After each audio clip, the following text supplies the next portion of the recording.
abundantly enough evidence to do so? Well, let me again say it. We're not yet in court. That is why the court exists. And they've asked me to go to court. And I want to go to court. I don't want to answer questions on my way to court. I want to go to court.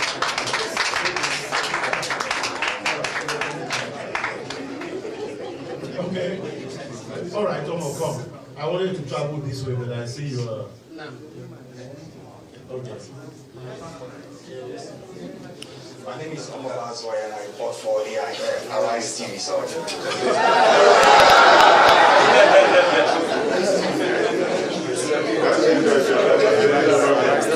I just want to ask you, because you told us some moments ago that you have been having series of meetings with a lot of people, people from the international community, and maybe back home here in Nigeria.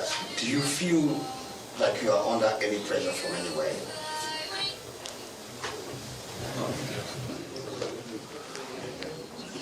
Not at all. I can tell you, nobody will ever put me under pressure when I challenge misconduct, rascality, or illegal process. Because it's not about it's not about, you can't, how do you put the person who is doing kidnapping under pressure? We're challenging what is wrong.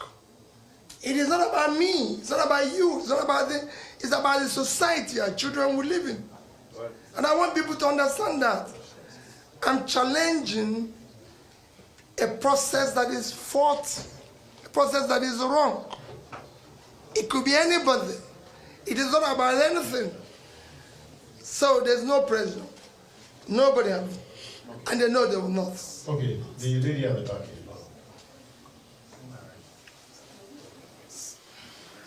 Okay.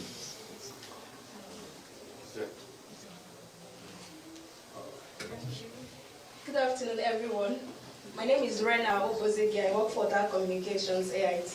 So I want to ask you, how are you engaging the international communities on the outcome of the election? Thank you very much.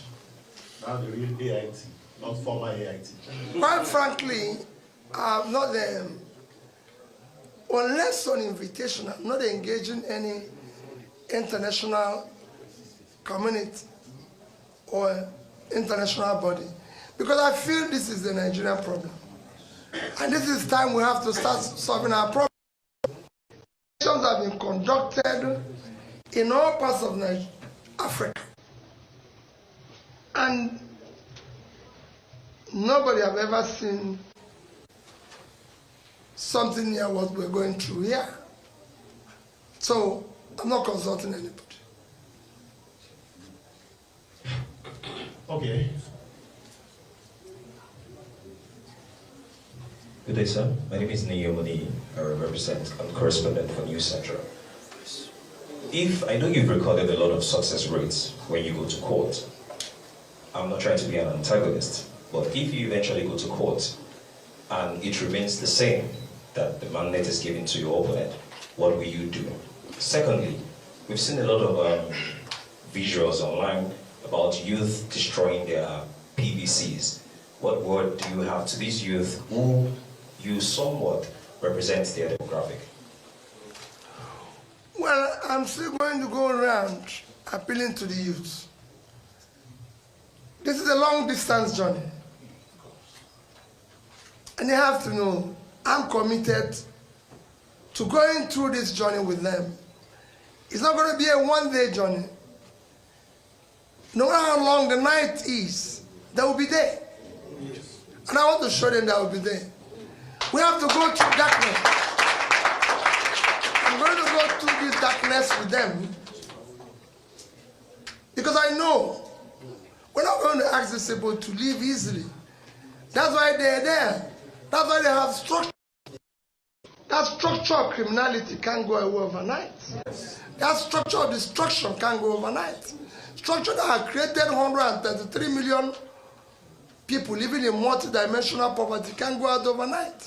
Structure that have created 95 million people living under absolute poverty can't go out overnight. Structure that have created over 20 million out of school children can't go out overnight. All we need to show is commitment, resilience, like use all the resources we can, all our energy, everything. All I assure them that I'm not going away. I'll be at the forefront. We will walk through this darkness until day break.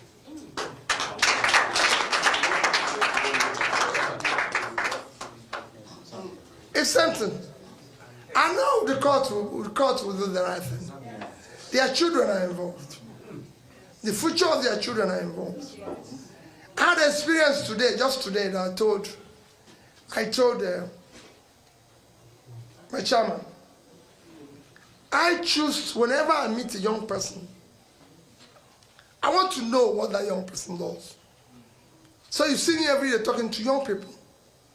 So just this morning, I went somewhere with the chairman, and a young lady was to boil the water for me to make tea.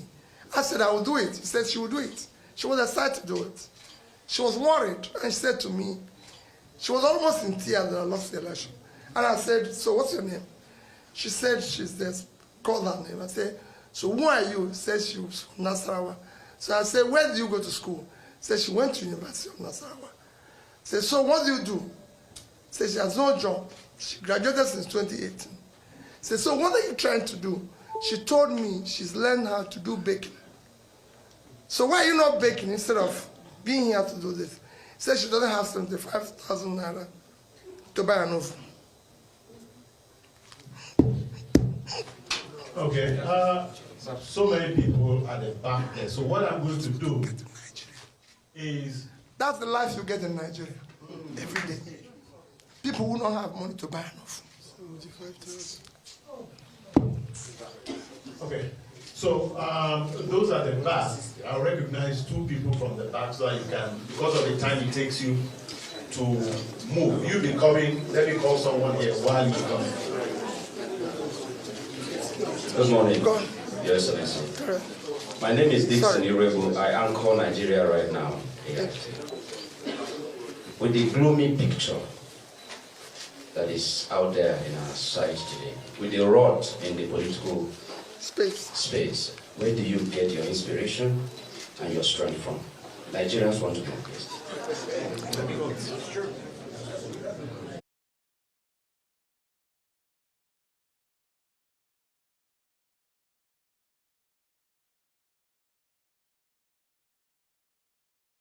Of course, I get my inspiration taken from the young girl who doesn't have 75,000 naira to buy an oven.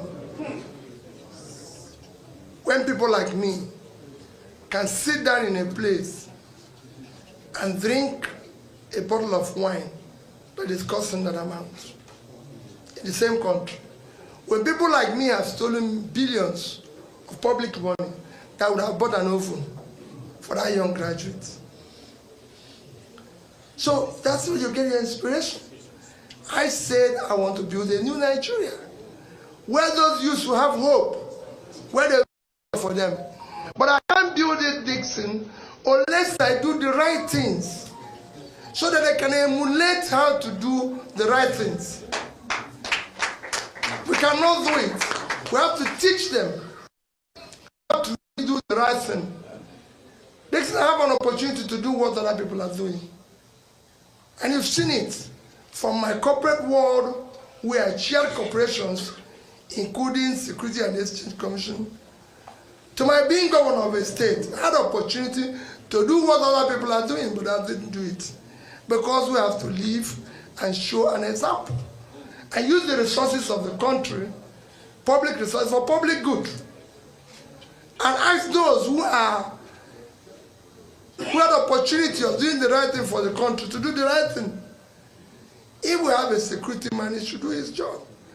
If we have somebody to conduct an election, I've been an observer of election in some of the West African countries. Texan, it wasn't anything near this. Is this what we spend billions to do? Hey, wait a minute. We should have used that billions to do something else and announce what we announced. Because this young girl would have had an oven and then we'll do the announcement. 400 billion. Okay. All right, quickly.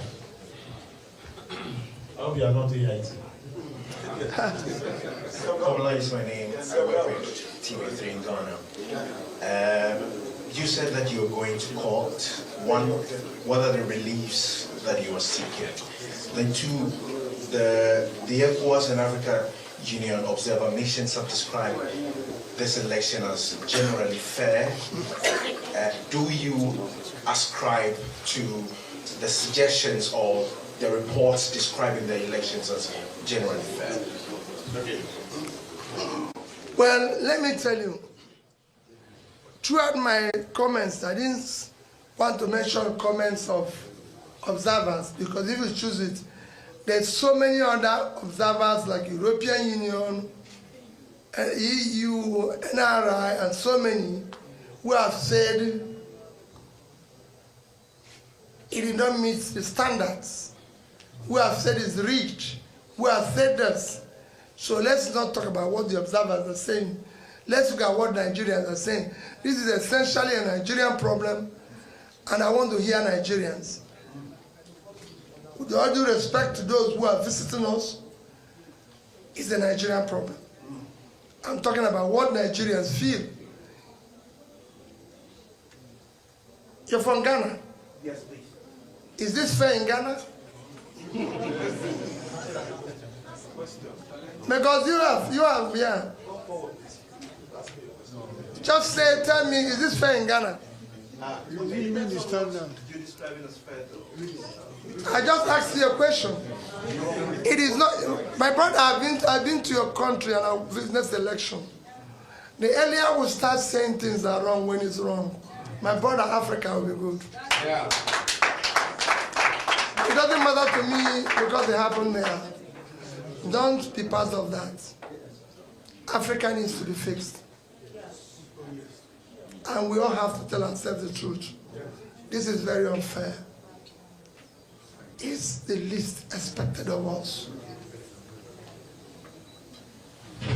The other question you asked about going to court, I've told you, I cannot answer until I get to where I was asked to go. If I was asking a question that you're asking me here as I was coming here, will I say answer you? No.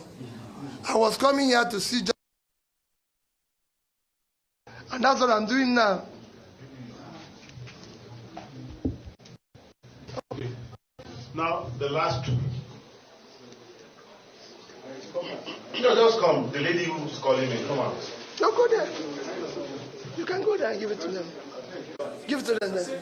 Okay.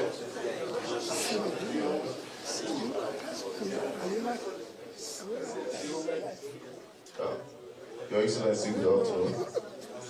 I've never done such. I didn't know. Good afternoon, sir. My name is Kingsley of the Daily Independent Newspapers.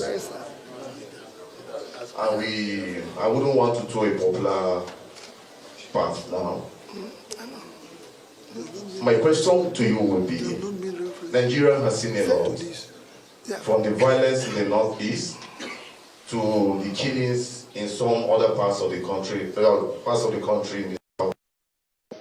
If, for the sake of peace, the person and the party that was declared to be the winner approaches you for a unity government, for the sake of peace, don't you think also one should be shielded and withdraw the path of peace?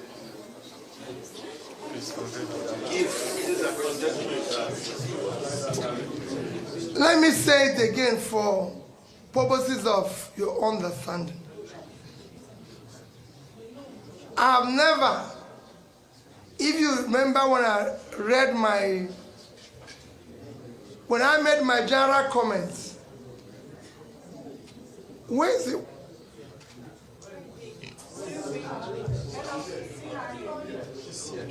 Please come, I want to be looking at you. Listen very carefully. When I made my general comments, if you recall, I did ask for people to go about peacefully. And since after that election, I've never done anything to show that I don't want peace. I believe in a very peaceful Nigeria. I've had several phone calls where I asked people to remain calm and peaceful. That has nothing to do with what I'm challenging. I'm challenging the process. If the process is faulty, it's faulty. In fact, you can't build peace on a faulty foundation. It's never happened to anyone in the world. You have to the foundation has to be right for peace to prevail. And that is what the foundation is, what I'm challenging. And I'm pleading with you. It's not about me, it's not about you. It's about the future of the society our children and future generations will live in. It has to be built on foundation of honesty, transparency, justice, fairness. We went into election where somebody said and promised and shouted, this is the route we are going to go. This is how we are going to go there. And we followed the track. All of us. Suddenly, in that long distance journey. And it wasn't one day, and it wasn't quick. It lasted.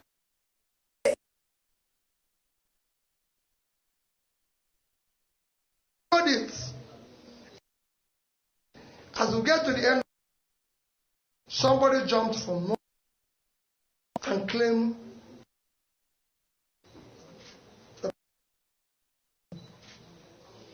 at that stage, my brother, it's not about peace.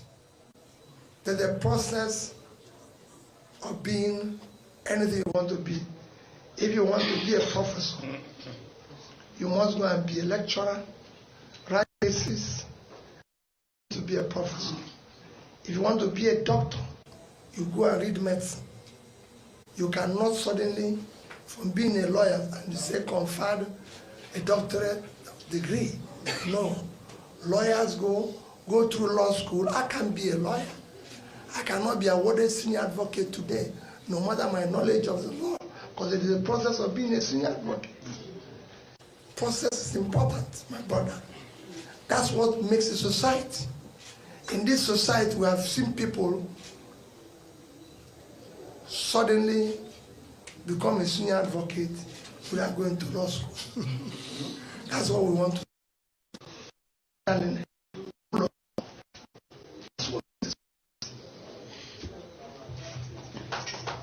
Thank you very much, Your Excellency. I think in the interest of time, you have a whole lot of things to do. There was one lady asking. Yes.